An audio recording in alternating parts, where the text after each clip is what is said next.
What's going on, everybody? Welcome to Cage My IQ. As always, I'm your host, D-Big, and joining with me, as always, is my co-host, Jim DiLullo. How's it going, Jim? It's going good, man. I'm glad to be back.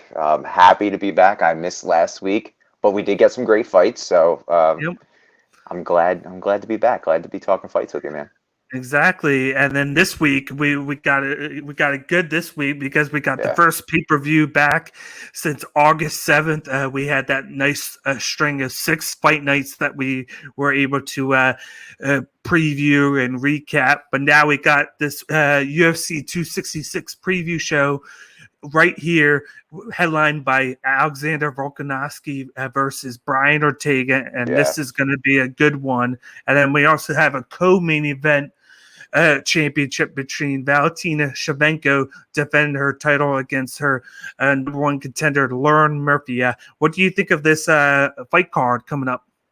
Well, the main card is phenomenal. It's great from head to toe, from start to finish. The undercard is great too. You know, that Dan Hooker fight. I know a lot of people are thinking it might be in jeopardy due to like visa issues, but if that actually happens, that's going to be huge. Marlon Moraes is back with Merab Dvalishvili. That's going to be a great fight. With this card in general, we've got the return of Nick Diaz. Um, there's Six and a something half with years. I know it's been crazy. 17 years since their first fight, which is wild. But there's something about the Diaz brothers and Dana White where they can be like, listen, we haven't fought in 2 years. We want a 5 round fight. Because this Robbie Lawler, Nick Diaz fight's 5 rounds, right? Yes. It's crazy. It's crazy. Dude hasn't fought in forever. And he's like, yeah, let me get a championship fight. So I love it. I'm stoked for this fight. I can't wait for it. And I'm so glad that we're talking about it today. Yeah, me too. But before we get started with that, I just want to give a shout out to Fighters First right here, the channel that we're on. But as always, we are Cage My IQ, the best place for MMA content. You can follow us on Twitter, YouTube, Instagram, and then Twitch at the handles to the left. Don't forget to subscribe to the YouTube channel at Fighters First. Hit the subscribe button. Don't forget to hit the notification button as well. So whenever we release something, it pops up on your feed. And then don't forget to hit the like button and give us a comment on who you think is going to win this Saturday night. Let us know all 5 winners that you have for the main card. And then even if you want to give us your reactions to what you think we have prediction wise, because we always like the feedback from the fans, and we always like to hear what you guys have to say about all picks. But before we get moving any further, we want you to go to the fightersfirst.shop website. Check out the merch as you see right there. There's a bunch of different options to choose from in the MMA world and wrestling. We have the legendary series that just released 8 new shirts featuring the debut of the Loose Cannon Brian Pillman shirt that just came out. We got shirts from Auto MMA, and we got the Tune Up Crew with Brandon Catino. We're releasing more shirts by the month. That's the hot thing right now with Brandon Catino's shirt line. And then, of course, we got our own Cage My IQ. All you got to do is go to fightersfirst.shop, scroll down to the Cage My IQ collection, and check out the shirt that we have in 3 different styles, plus the hoodie that we have. Falls right up the alley at the end of this week. So get that hoodie while you can, because before you know it, it's going to get chilly outside. And then if you get one of our stuff, let us know on Instagram or Twitter, and we'll give you a shout out on the show next week. But let's get started with the action right here on this Yeah. 5-fight main card. The first fight that we have on tilt is a matchup between Jessica Andrade versus Cynthia Calvillo. I'm actually looking forward to this one really, a lot. This is a women's flyweight matchup. Jessica Andrade is coming in at 21-9 and is the minus 280 favorite, whereas Cynthia Calvillo is coming in at 9-2-1 and is the plus 230 underdog. First, we got Jessica Andrade, who likes to push with the forward pressure and close the distance on her opponents. She looks to throw a big left or right hook and attack up close. She has a habit of keeping her hands low in fights and her chin in the air when she's rushing in. Strike and defense needs work and only defends them by moving her head. She has good hips for defending takedowns in the open, but needs work in the clinch.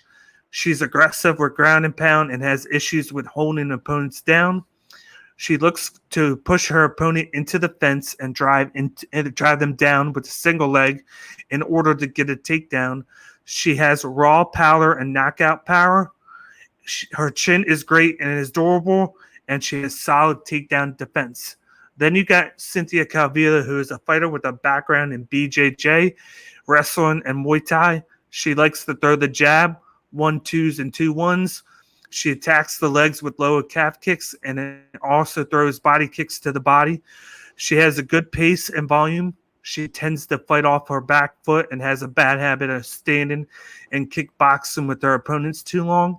She really excels in scrambles, quickly advancing in position and locking up submissions, given small opportunities. And she has good pace, like I said before. Jim, what are your thoughts on this fight, and who do you have winning? Yeah, this is a good matchup, man. Calvillo is stepping up in weight again. Her last fight was against Chukagian. Andrade has been in that title contender, top ranked spot for, like, not top ranked, but like top 5 spot for quite some time. You made a good point about Calvillo working off the back foot, right? So she moves off the back foot a lot. And I think that that's going to be her disadvantage in this fight, because Andrade throws slightly more or significantly more than her, and is pretty accurate. Although, Calvillo is durable and has really good striking defense, Andrade's like push the pace fight tempo and like get you to the back of the cage to get you for that big slam like we saw against Rose is something that I think is going to overwhelm Calvillo. Andrade is a wrestle heavy fighter as well. So if you're going up against a wrestler with a BJJ background as well as good striking or takedown defense like Calvillo, I don't see the wrestling being implemented that much on Andrade's part. So at this fight, I think Andrade is going to win because of pace alone, and I think it's going to go to the decision. Calvillo has felt comfortable lately going to the decision in most of her fights. I don't think she has a submission or a knockout win in the last 3 years, if I'm not mistaken. Yeah. But you look at like their common opponent at this weight class, because both of them are moving up. It was Caitlin Chukagian, where Andrade beat Chukagian in the first round with a body shot, and Calvillo lost a split to her. So I'm going to go with Andrade with this one. Who'd you pick? I'm leaning towards Jessica Andrade as well. Like, just for the sheer fact that Cynthia Cavilla, she should be going using the wrestling to her advantage in this fight. That's where she would excel in this. But I have a feeling that she's going to always go back to the well with her bad habits of standing too long, trying to trade with her opponent. And I guess somebody like Andrade who has power like she does and just comes in with aggression, that's not going to be a good thing, especially when you fight off your back foot. If she was able to kind of bait Andrade into doing that, and then she ducks under and goes and gets it with the double leg takedown, that would be a good game plan for her to get her down, change positions, and try and look for a submission. That would be a path to victory that would be open to her by rear naked choke. But I just don't think she's going to do that. I think she's going to stand up, have that stubborn personality where she just wants to win by trading shots at that kickboxing range, and it's just not going to work. And for this one, I got Jessica Andrade by second round knockout. Do you think Calvillo is a little more cautious at this weight because there's more power behind the punches in the women fighting at this weight class? I think she is, but I think she, like, at every class she has been in, she is one of the best wrestlers, and she just doesn't utilize it to her advantage.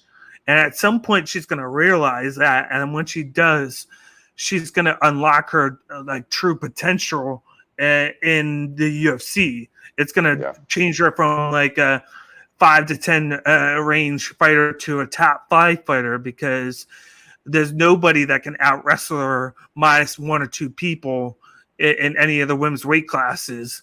with her, and I think Yeah. she just needs to adapt to her strengths at some point. And but until I see it, I'm gonna just assume that she's not gonna utilize it as much, and then because of that, that's why I have Andrade. Yeah, I mean, we got to remember that Calvillo is kind of green in the game right now. She's only got 12 Yeah, fights, has done a lot in those 12 fights. You know, I remember her breaking onto the scene in the UFC, and she just like, she had like such a swagger and like she was ready, you know, kind of like Macy Barber when she came in, like I'm the future, like I'm ready to, you know, take the top spot, and then struggled a little bit with some of the higher matchups that she was getting, but she's a great fighter. I love her discipline. I do like the light kicks. I yeah. really do like that she's incorporating that more into her fights, but I'm with you. She needs to be a little less stand up heavy and use her advantages. Yep. Let's move on to the second fight on the card. We got a heavyweight matchup between Curtis Blaydes going up against Jairzinho Rozenstruik. First, Curtis Blaydes is coming in at 14-3 and is the minus 310 favorite, whereas Rozenstruik is coming in as 12-2 and is the plus 250 underdog. First, you got Curtis Blaydes, who's a striker who has a wrestling background. He has a blue belt in BJJ and has a high fighting IQ. He likes to throw the jab and the 1-2s. He goes for double leg takedowns out in the open and goes for single leg takedowns along the fence. He also looks to clinch up and go for body locks into leg trips. He is relentless until he gets the opponent down, but he has great cardio and pace. Whereas Jairzinho Rozenstruik is a traditional counter striker and prefers to fight off the back foot. He has a kickboxing background, loves to throw the left hook a lot and short kicks. He tends to lean back to avoid strikes and sometimes get caught if opponents telegraph it. Not known for volume and has poor takedown defense, but he trains at ATT now. What are your thoughts on this fight, and who do you have winning? Yeah, man. Statistically, if you look at this just based on paper, Curtis Blaydes checks off every single box. He throws more. His striking defense is better. He's more accurate.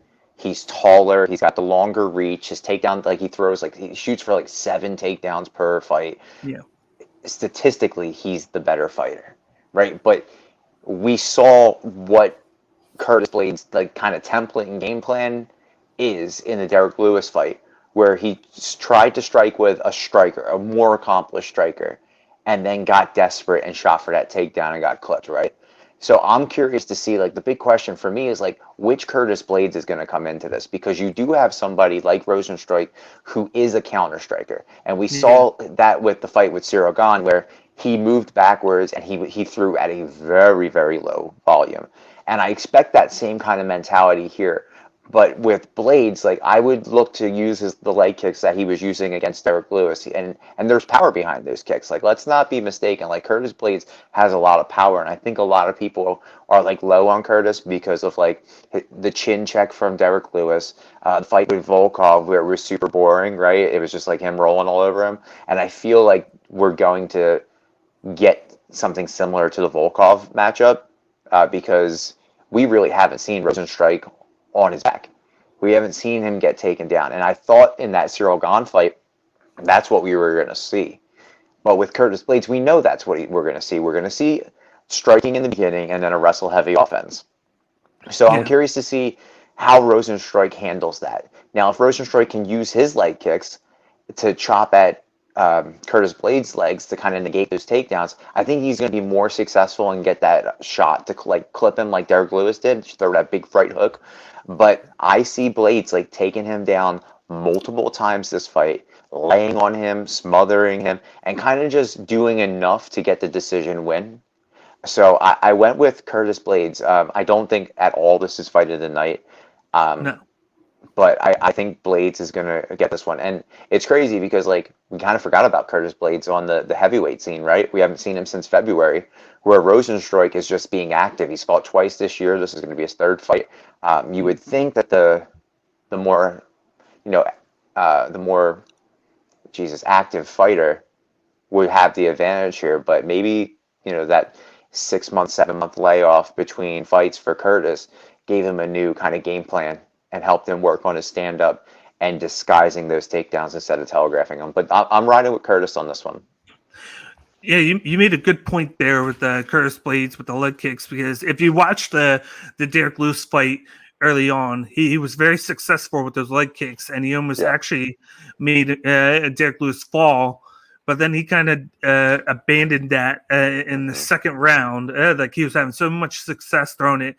He threw a couple shots. He took a takedown entry and missed it, but then he went right to the legs. And then he went right back to the entry. And the one thing that he does with the takedowns that I'll say is something that needs to work on is he kind of shoots from far away, and then he leans his head down and then goes for it. So he kind of leaves himself open if the opponent can kind of like predict that he's shooting for a takedown, and then just like Derek Lewis did, he threw the uppercut, and that's what put him down. And Rozenstruik has that power like Derek Lewis does, but he's not as active as Derek Lewis is. He's more of like the Sirigan way, where he kind of backs up and tries to counter you, which does work. He has thrown combinations from that where he hit Sakai out of nowhere at the end of the round. And just popped him. But I think with the Blaydes, he's going to be very active. Don't expect for those double leg takedowns or the single. I think the one thing that he's going to have a lot of success with is the body lock and the leg trip. He's going to kind of run in, clinch him up, and then just trip him down. And then he's going to work on the ground. And he's just like you said, he's going to have a lot of success with the takedowns. And it's not going to be the knockouts.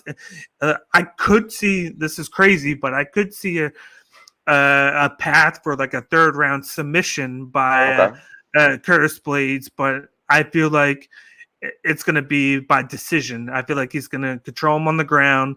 I could see 4 or 5 takedowns and just a lot of control time and with some punches thrown in, and then I think early on here throw the leg kicks to like kind of set it up.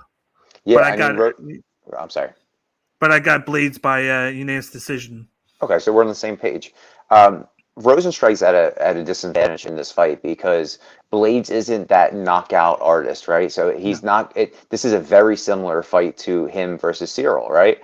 Because that fight, there wasn't a high volume from either guy, right? So Rozenstruik, in order to kind of, if this goes to the full 3 that we're thinking it goes, he needs to be way more active. He needs to double his volume in this, and he needs to, he needs to fall back on that kickboxing.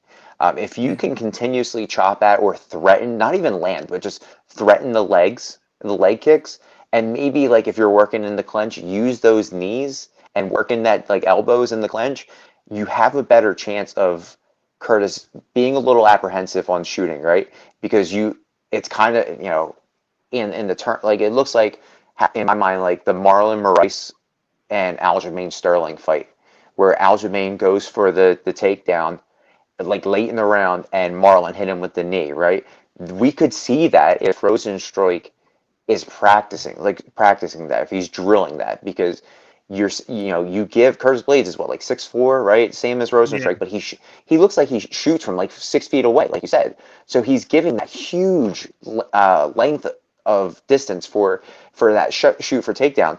I think if you just work on the kickboxing on Rozenstruik's part, I think he's going to be a little more successful, but I don't see it happen. I see him being on the back foot, walking around the cage, picking and choosing, being disciplined, and not doing enough to get in the judge's favor, unfortunately.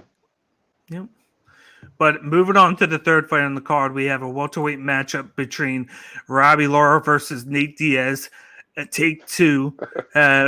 We got Robbie Laura coming in at 28-15 and is the -110 favorite.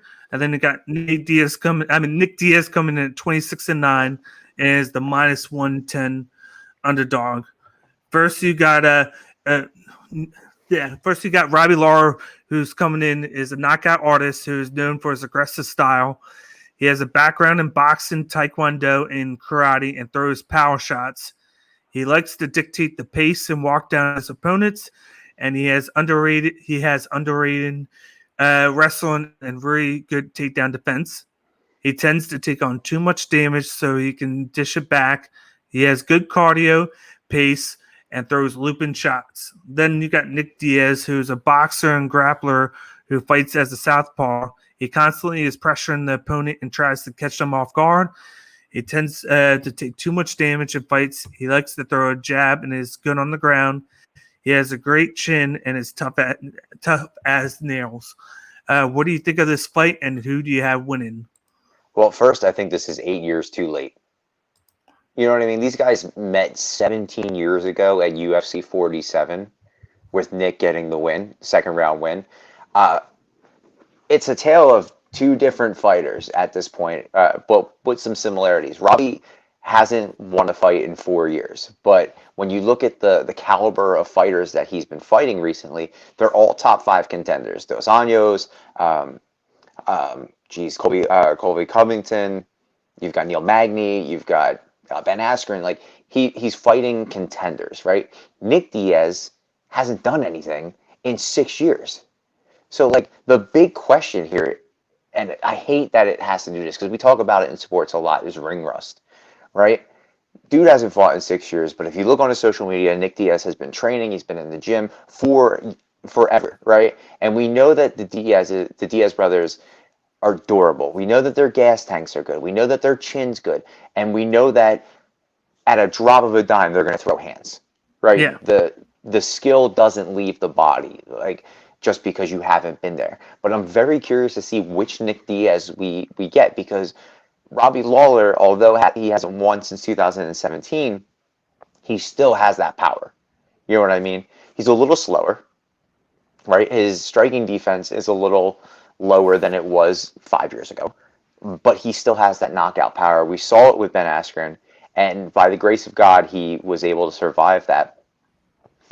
I'm looking forward to this fight because I don't remember the last time I saw a Nick Diaz fight, and I never thought in a million years you and I would be breaking down a Nick Diaz new fight, and to the point that, like, even you said you were like Nate Diaz at one point, and as I'm typing the notes and like I'm looking up like previous fights, I'm typing in Nate Diaz because I'm so used to him fighting. But this is a good one. I'm going with Robbie, honestly. I think he's just been more active. He's actually been in fights for the past 6 years where Nick's essentially just coming off the couch. Nick is one of the greatest strikers in mixed martial arts history. He'll always go down as one of my favorites, but I don't think he gets to win this one. It's going to be an entertaining fight, hell of a fight. I think it's just 8 years too late. So I'm going Robbie Lawler, by decision. Long-winded decision right there. Yeah, we got a guy coming in, like you said, it's coming in 6 years removed from his last fight. You don't know what to expect from him. Yeah. You can kind of think of how he's going to be because him and his brother are so similar with their styles, of course. It's just that Nate Diaz is more of a trash talker than Nick is more focused on the fight, and then he like just calls things out during the fight. But he has said in interviews that he's kind of done with that. He's more about just fighting and then training the younger talent now. So I'd be interested to see how he actually is come Saturday with his demeanor and everything. But he's going to be more of the guy that kind of like steps back and then allows Robbie to come forward. And I think that's going to be a bad move because Robbie Laura is the type of guy that pressures forward, moves. And that's how he gets those looping shots going. Is his pressure. Is the pressure. And if you look back at the fights that he lost, most of them are against wrestlers, like I said, Askren, you had Colby Covington, even Neil Magny. It has a little bit of grappling with them. Yep. And he's not going to have Dos Anjos. He's not going to have to worry about that too much with Nick Diaz. Nick Diaz he's a grappler, but he's more so doing that in the clinch or when they're already down. So I have a feeling that Robbie Laura is going to pressure forward, throw shots, get the volume up, because when it comes to volume, he's the better guy. He puts out more volume. And Nick Diaz can trade, but there's a big difference between coming back a year and a half later and coming back 6 years later. Yeah. And I feel like it's going to benefit Robbie Laura, especially with this style. And I wanted to go knockout, but because I know the Diaz brothers had like the best chins ever, that they take so much damage. I'm gonna go with Robbie Laura by unanimous decision. To me, it's not even gonna be close unless somehow Nick Diaz can win by submission. I feel like he can win by a guillotine if he catches Robbie Laura coming in with the takedown, and then he just kind of locks it in because Robbie Laura would be prone to that at this age. But with me, I got Robbie Laura by unanimous decision. Yeah, it's interesting, man, that we both went decision, right? Because both of these guys are like have great chins, right? Yes. Like they're up there with like Kelvin Gastelum chins. You know what I mean? Like he should be like an honorary Diaz brother because of how good his chin is. But like the thing that kind of troubles me about this fight, and I was thinking knockout too, 5 rounds for guys up in age, right? Robbie hasn't fought a 5-round fight in quite some time. No. Nick obviously hasn't fought a 5-round fight in quite some time, but they're both like average fight times are well over 10 minutes. So, they do go deeper into rounds. Robbie, they both been to wars. You know what I'm saying? The one point that you said with not Neil Magny, he's not fighting this fight, with Nick Diaz is that he's training the younger talent, right? And there's a difference. You said a difference between fighting 1 year off the couch versus 6 years off the couch. There's also a difference between taking punches and kicks in sparring and taking punches and kicks in fights. You know what I mean? And that might seem very obvious because it is, but Robbie's been fighting consistently, so he's been taking actual damage. Where Nick is sparring with people and training people, so he's getting his reps in, but not at full power. I guarantee all his workouts aren't at full power when he's training these younger talents. So that's the big what if. And like at some point, I don't think ring rust exists. But then like I see Dominic Cruz come in, and I'm like, maybe there is a little ring rust. And then you see TJ Dillashaw where there really isn't. So I'm curious to see where this goes. I'm excited to see Nick Diaz fight. Again, I don't remember the last time I saw him fight. But yeah, I'm still riding with Robbie Lawler. I think this is going to be a bloodbath. I think they both cut very easily, so I expect a lot of blood to be in this one. And one note to just point out before we get moving on to the co-main event is Robbie Laura did do a 5-round fight 2 years ago in his fight against Colby Covington because it was for the interim title at that time. So he did last the whole fight. He got outstruck a lot and he got beaten down, but he did last the whole fight and he kept on going. So that's a good note to do because he has that under his belt in the last 2 years, whereas it's been over 6 or 7 since we can say Nick Diaz has done a 5-round fight. Hell, a 3-round fight. So it's hard. Yeah. It's hard for me to go Nick Diaz, so that's why I went Robbie Laura. Are you excited to see Nick Diaz fight? I am, because if he's anything still like Nate Diaz is, it's always going to be a good show. Even if you're losing, you're going to get that one chance where he can have a shot to win, whether it's a knockout or submission. Do you think that this could be like the last fight for one of these two guys? Like we're seeing more guys retire, right? Carlos Condit just retired. Joseph Benavidez just retired. Do you think that this might be like a farewell fight for one of these guys, or maybe even both of these guys, seeing how like this is a rematch? Yeah, most definitely. With how old these guys are and how much damage they have taken, I think if it's not the last for both, maybe it's one of the last. But they're definitely up there. I think the one reason Nick Diaz came back was because it's like this legendary fight against Robbie Laura from 20 years ago that they're trying to bring back some magic from, and it's not going to be the same. But I think that it's going to be a good fight. It's going to surprise people. Yeah, the one rematch I want for Robbie Lawler is Rory McDonald. Like, I want to see another one of those. Obviously, Rory's in PFL. But one day, man, I'd like to see that. And who knows, maybe we see Anderson Silva, Nick Diaz boxing in the future.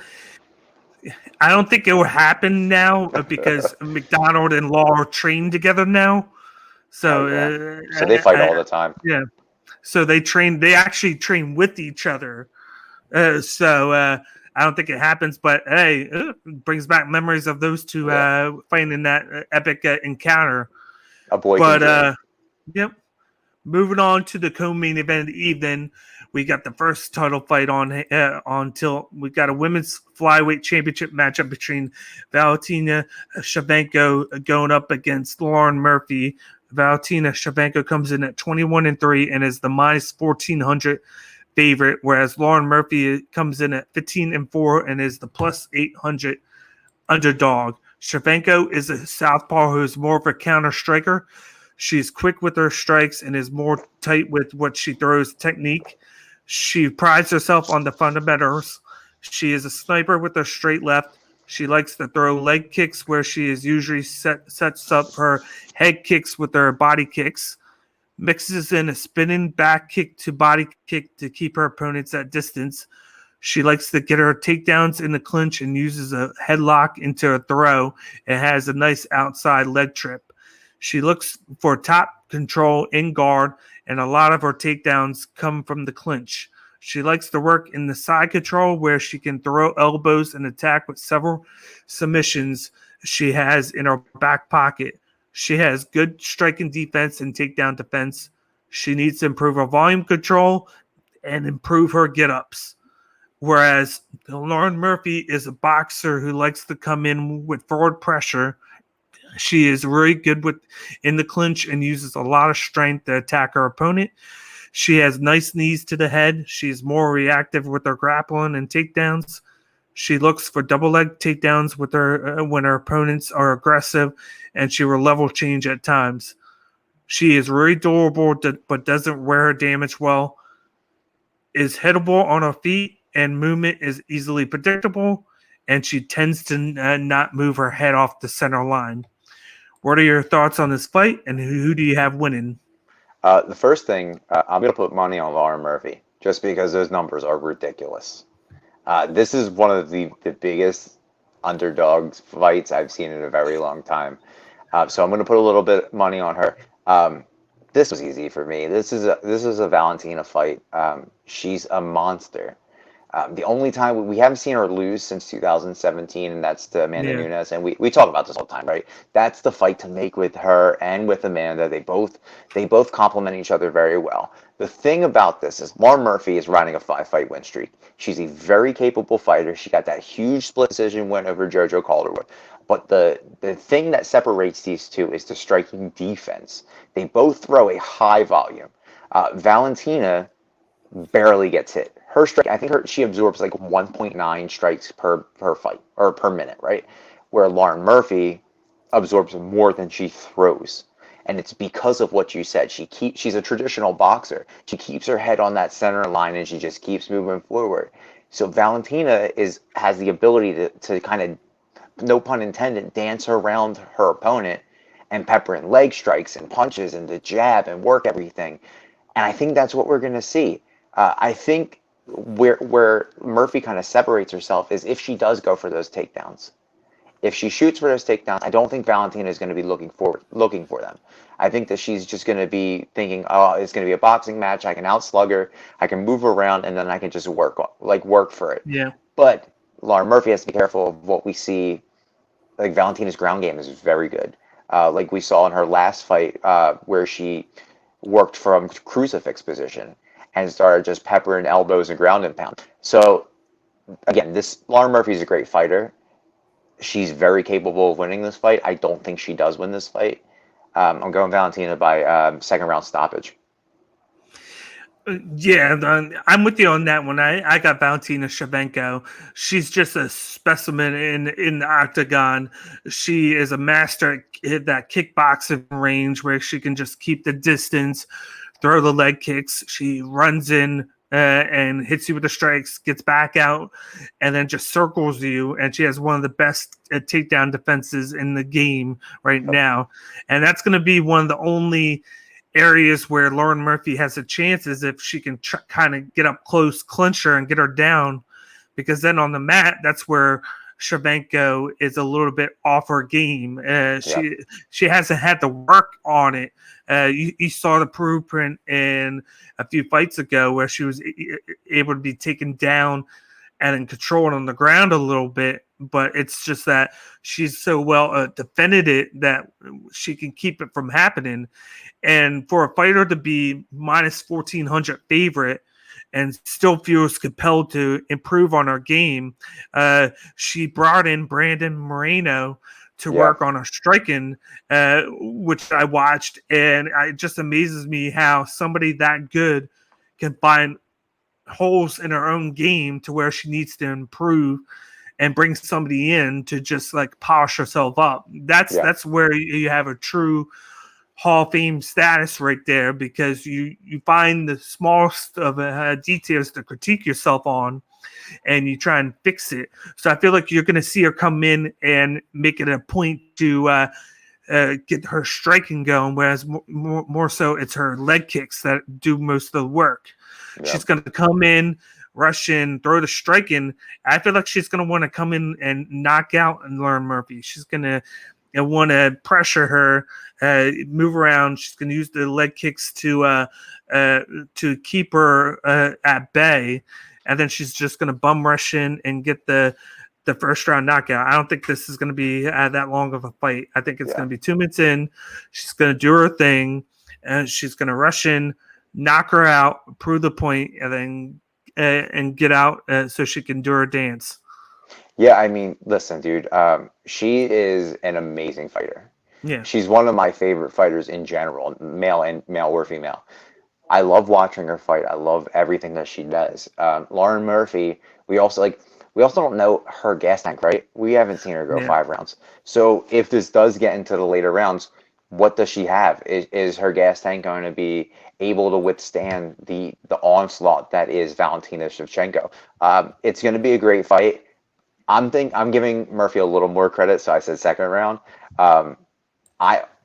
At first, and honestly, dude, I wanted to say this was going to be a doctor stoppage because you said Lauren Murphy doesn't wear her damage well. Yeah. And we've seen more doctor stoppage lately, and we've seen like look at Jessica Ai, man. Her last fight, like her bone was exposed in her head, right?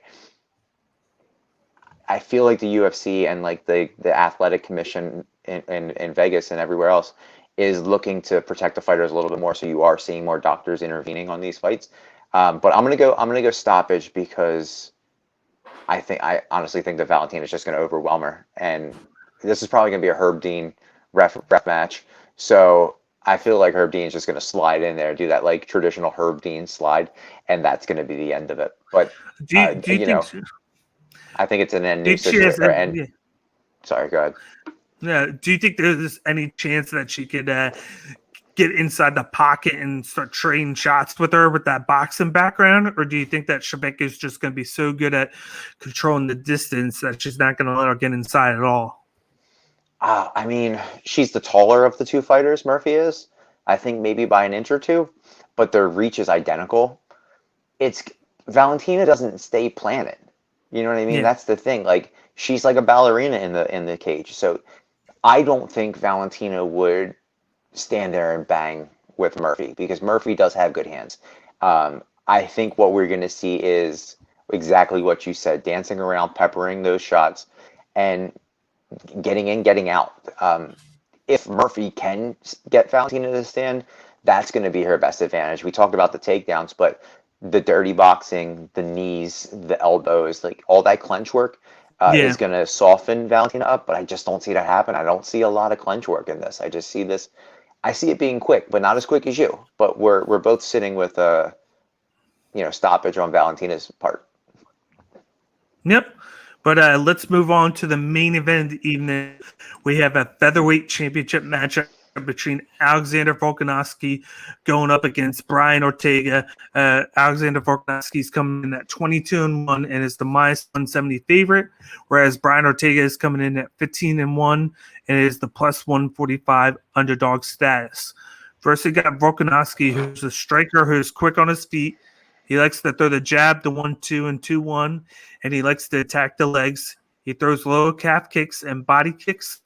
He puts out high volume, has great pace and good cardio. He has elite takedown defense and very good striking defense.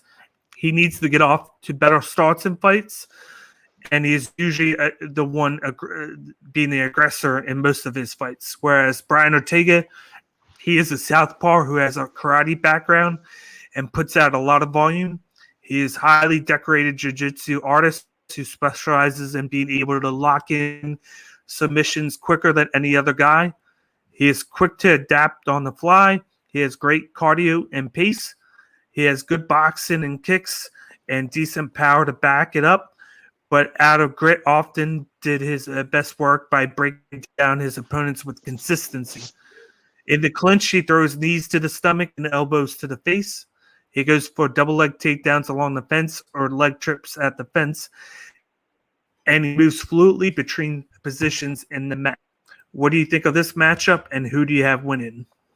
This was a tough one, man. So I kind of narrowed it down to common opponents. And their biggest common opponent was Max Holloway. We know the tale of the tape between the three of these guys, right? Volkanovski, in the last two fights of Holloway, has been more defensive and less strike heavy, right? He's been more of a counter striker because he's going up with arguably one of the best boxers in the division, if not the game, right?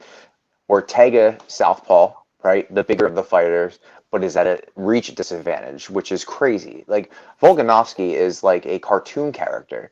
He's like this short, stocky little guy, but with such a long, I think he's like a 71.5-inch reach, which is crazy for a guy his size. He moves well, he wrestles well, and he pushes the pace. So the thing that I looked at were stats and the way the fighters' defenses are in contrast to each other. Volkanovski throws 7 strikes per minute. Very active. I think we forget about that because the last few fights have been against Max Holloway, so you have to be a little more defensive.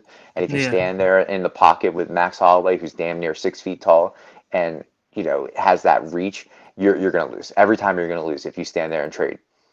Whereas right now, if he throws with Brian Ortega, who moves off the back, uses that karate stance, he throws 7 per minute, where Ortega absorbs 7 per minute or per round. So, like, he's going to absorb, like, statistically, if you look at it, Volkanovski is not going to miss, right? But we know how good Ortega is, and the odds are a little bit different because we've seen those highlights, right, against Korean Zombie, against Frankie Edgar, against Cub Swanson. Like, we see those, and we know what he's capable of. If he can get this fight to the ground, his BJJ is world class, so he's at the advantage. But Volkanovski has very good takedown defense. He's got very good wrestling. So I believe this is going to stay standing.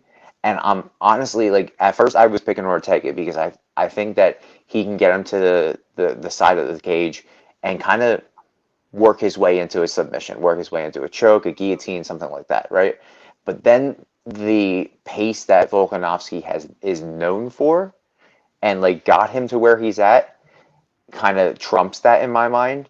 And you look at it, Volkanovski hasn't lost in 8 years. You know what I mean?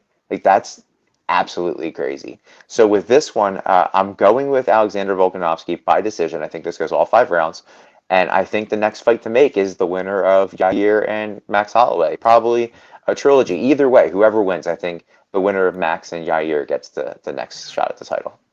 I think the big picture with Volkanovski in this fight is getting his leg kicks going early and often. He's going to be throwing a lot of them because him being the shorter guy here, he's going to want to try and slow down Ortega and keep him at bay.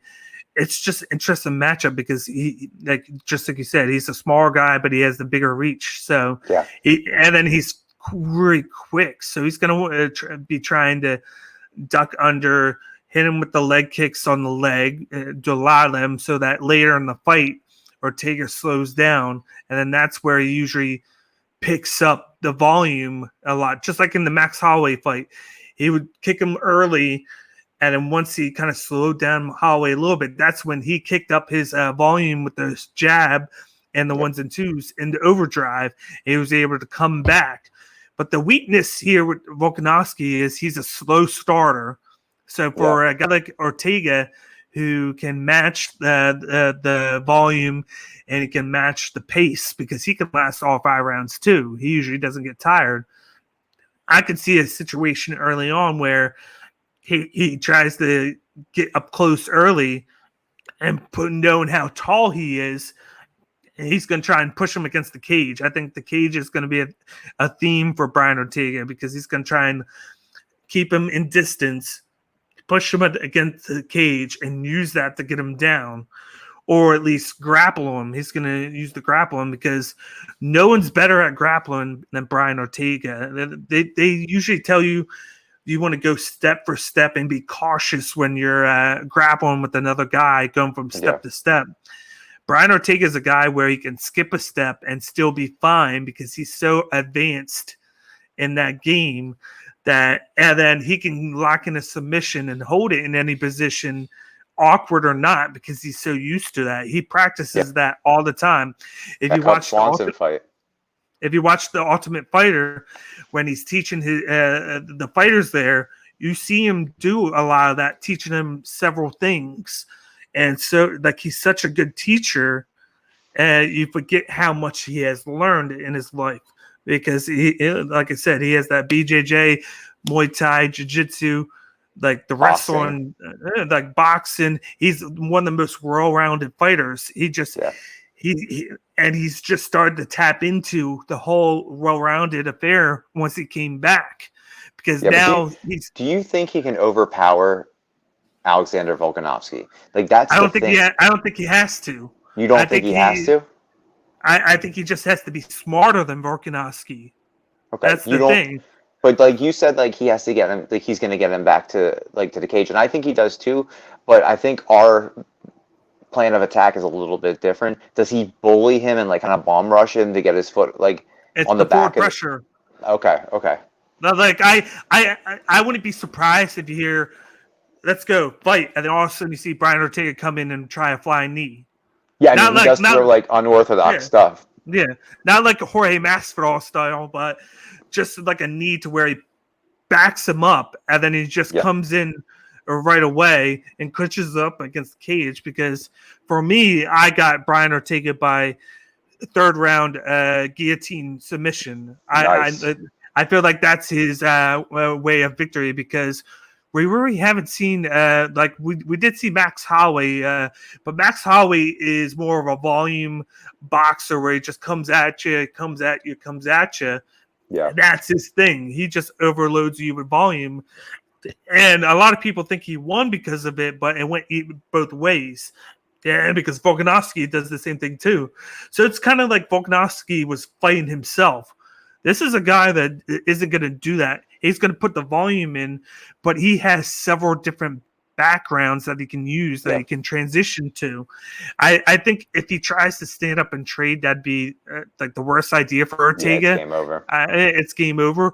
But I think if he uses, like, the one thing that he incorporated into the Korean Zombie fight that we didn't see from him before was cutting the cage, cutting the corners and angles, and meeting his opponent at certain spots. And I feel like he's going to try and do that, so he doesn't allow Volkanovski to use that speed as much. He's going to try and cut him at the open. He'll be okay, train with him for a couple of seconds, and then he's going to clinch up. Yeah, you might even see him give up guard and go down to get him on the ground, because he can get even him on the bottom is better than I think Volkanovski on top guard, because he can lock in anything. And I think that's going to be the game plan. He's going to try and outsmart him. He's going to be like, okay, I'll go down in bottom guard because I know that I can challenge you on the mat. And I feel like that's going to scare Volkanovski, and maybe he like just jumps up and allows them up. And then you're going to see Ortega take notes from there. Okay, so you're going Ortega. I'm going Ortega by 3rd round submission. I feel like he's going to catch him with something, and then he's going to lock in the guillotine, and he's going to win there. I just have like a feeling that Volkanovski is going to come in not as prepared as you think he's going to be. He's going to think he's just going to run the show, be aggressive. He's going to dictate everything, and I feel like he's not going to know who Ortega is until it happens. All right. I can't wait to see this fight. I actually think this Yeah, is going to be the fight of the night. me too. I'm I looking forward to it because I think it's that, but I do think if somehow that doesn't happen, the only other way of victory is Volkanovski by decision. I don't see yeah Volkanovski knocking out Ortega. I don't see him submitting him or anything. I just see him out voluming him. But if the yeah. fight does have like avenues where Ortega can make it gritty, it's hard for me to go against Ortega. Okay. Do you think that Volkanovski is a boring champion? There's a big contingency online that believe that like he's the Tyron Woodley of the featherweight division, just because of what we saw against Holloway. Where do you No, stand with that? no, because the thing with Tyron Woodley was once he became champion, he just became a guy that tried to knock you out. He Yeah, used to use his wrestling and then he stopped. He was never a big volume guy, whereas Volkanovski racks up in fights where he can rack up 200-300 strikes in just one fight and beat you that way. And he moves the pace. He blocks your takedowns. Like yeah, he's a guy that you have to really game plan for with your IQ. And yeah, that's the difference between them. Like with Woodley, you could just watch out for this power hand by going to going on that side, because then he can't extend the throw at you, and then you just keep him from taking you down, and then you basically have a good game plan. With this guy, you got to keep moving. You got to get started on him early. It's more of a game plan for him, and yeah. that's why I don't think he's born. Yeah, I agree with you, and I think I chalked it up to trolls being trolls. Yeah, Volkanovski's only got like one title defense, and it's against yeah, Holloway. Like, you know what I mean? Like, I would be cautious too. I wouldn't be like this world beater going in against a guy who is a killer. I would be yeah. defensive since I just won this title.